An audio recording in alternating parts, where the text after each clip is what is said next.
Bonjour à tous, je vais vous montrer comment fixer une caméra GoPro sur la mentonnière d'un casque de moto, parce que c'est vrai que ça donne un point de vue tout à fait naturel et beaucoup plus réaliste que par exemple sur le dessus du casque ou sur le côté, voire même qu'avec le harnais. Donc déjà je m'excuse par rapport à par exemple la qualité de la vidéo ou du son, c'est vrai que j'en fais pas énormément. Et là, voilà, je vous prie de m'excuser par avance si jamais elle n'est pas de bonne qualité. Alors, vous avez besoin de peu de choses finalement pour faire cette fixation. Alors, vous avez besoin évidemment de la GoPro. Donc moi, c'est une Hero 3, mais normalement, ça doit pouvoir fonctionner avec toutes les autres, que ce soit les Hero 2, les HD, etc.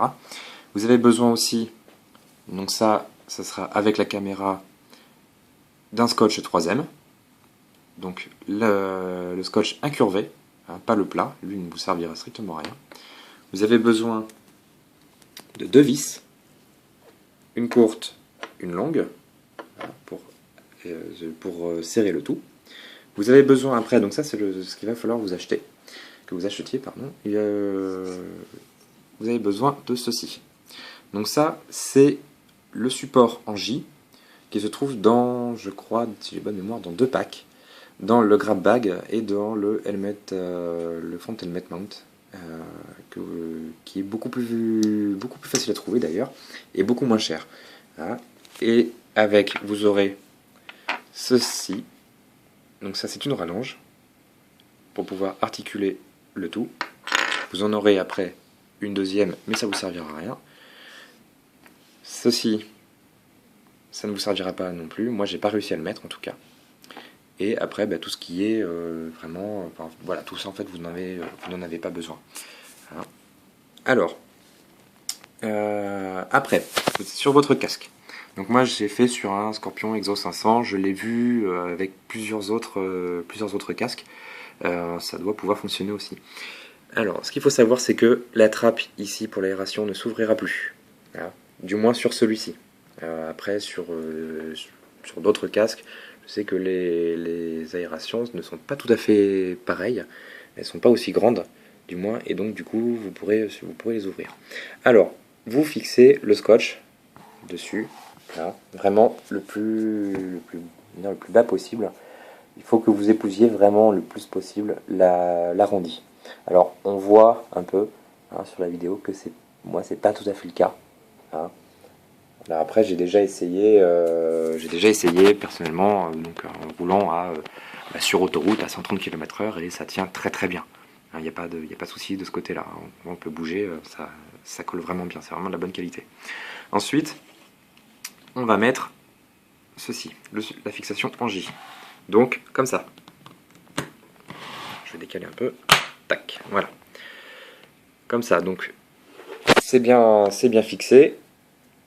On peut déjà mettre la caméra, si on veut. Alors, je vais essayer de le mettre. Voilà. Donc, si on met la caméra, après, qu'est-ce que l'on voit? On voit que, malheureusement, la GoPro se retrouve vraiment inclinée, même si on le met le plus possible, elle se retrouve vraiment inclinée vers le bas.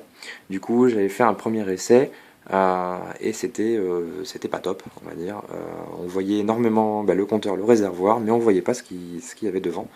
Du coup, c'était pas sensationnel. C'est pour ça qu'il faut juste rajouter avant ceci. Donc, vous le mettez voilà, comme ça, dans ce sens-là, parce que ce sera plus facile après pour serrer et desserrer. Et après, vous pouvez mettre du coup la caméra. Et là, par contre, vous pouvez vraiment vous amuser à la bouger un peu comme vous voulez. Alors, à savoir qu'il faut essayer quand même de garder la position à peu près la meilleure que j'ai trouvée, c'est comme ça. Voilà, je ne sais pas si on voit clairement, mais voilà, c'est-à-dire que la caméra, quand on la met comme ça, elle paraît vraiment vers le haut. Mais en fait, une fois que vous êtes en moto, alors après évidemment tout dépend de votre position sur la moto, mais c'est comme ça que j'ai trouvé moi la meilleure, en tout cas sur ma KTM.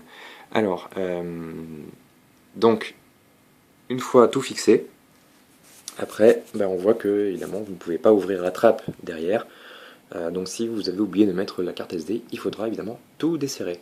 Vous pouvez voir des essais de la caméra dans cette position sur ma chaîne YouTube. Pour l'instant, il y a 3 vidéos qui sont mises.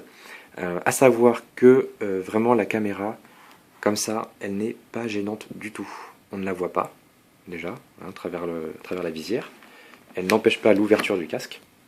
Hein. Et surtout, bon, moi c'est un casque qui pèse quand même assez lourd. Moi je ne la sens pas.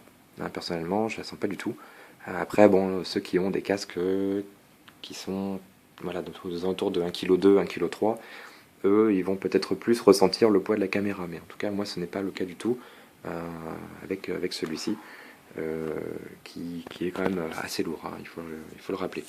Alors, voilà, donc si vous avez des questions, surtout vous n'hésitez pas à me les poser, j'y répondrai avec plaisir.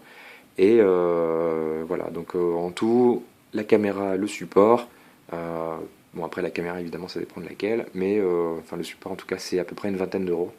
Hein, donc c'est pas, franchement c'est pas excessif par rapport évidemment à un support type harnais ou ventouse qui sont déjà beaucoup plus rares à trouver et également plus chers.